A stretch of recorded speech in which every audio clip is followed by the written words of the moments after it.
A misleading narrative that white urbanites fled to the suburbs between the 40s and 70s to escape the growing number of blacks migrating to cities. Although this explanation is incorrect, it has been used as propaganda by politicians and activists to demonize those who moved in order to obfuscate their complicity in depopulating cities. This narrative ignores the fact that blacks also migrated to the suburbs as soon as they were financially able. Like whites, blacks did not leave cities because of racism. They moved to avoid the consequences of the policies of the anti-city elites that weakened the city's economic and political clout and reduced its ability to maintain infrastructure and afford improvements that kept cities desirable places to live. Interestingly, a parallel can be drawn with Britain, where suburban migration also took place, albeit for different reasons. In the aftermath of the Industrial Revolution, British cities became congested and polluted, driving many to seek cleaner living environments in the suburbs. The rise of the railway systems in the 19th century allowed more people to live further from urban centers.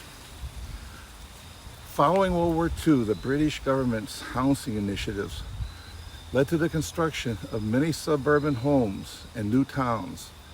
This British trend underscores that suburban migration is not solely tied to racial dynamics, but can also be influenced by various economic, infrastructural, and governmental factors. Returning to the U.S. context, poorly conceived policies like redlining, Euclidean zoning, minimum parking requirements for businesses and residential buildings, urban renewal, road widening, shaving down sidewalks, and inner city highway construction turn cities into impoverished, dirty, crime-ridden, and unwalkable environments. Federal and state policies promoting car ownership and the construction of highways made moving out of the cities easy.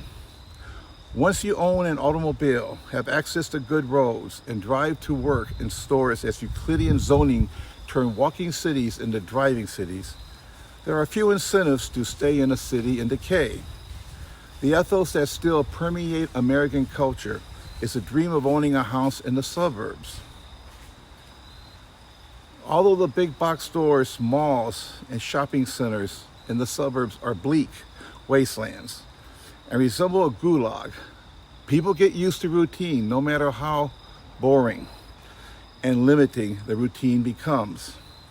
It doesn't matter much to suburbanites. They spend most of their time working, raising their children in their homes, living in their neighborhoods, decorating their homes, going to Home Depot, driving and bombing mosquitoes at night. Few who are stuck in traffic see a significant difference from the congested traffic in the city. They don't miss being crammed into overcrowded trains and buses, worrying about pickpockets or avoiding street gangs and violent incidents. Ultimately, misguided government policies, university boosters, and media fostered a mindset that convinced the average American that the suburbs offered a better alternative to city life.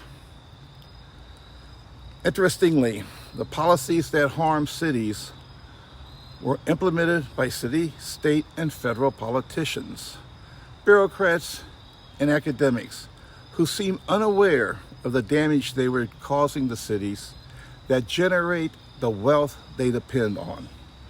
There are no great nations with no great cities. The normalization of printing money and the rise of finance as a dominant industry has replaced genuine economic prosperity that thriving cities once offered. Those in positions of power and influence appear to be clueless that their wealth and status are anchored in cities. Even as the nation continues to sink deeper into poverty, those in power fail to grasp the significance that great cities hold for a nation's greatness.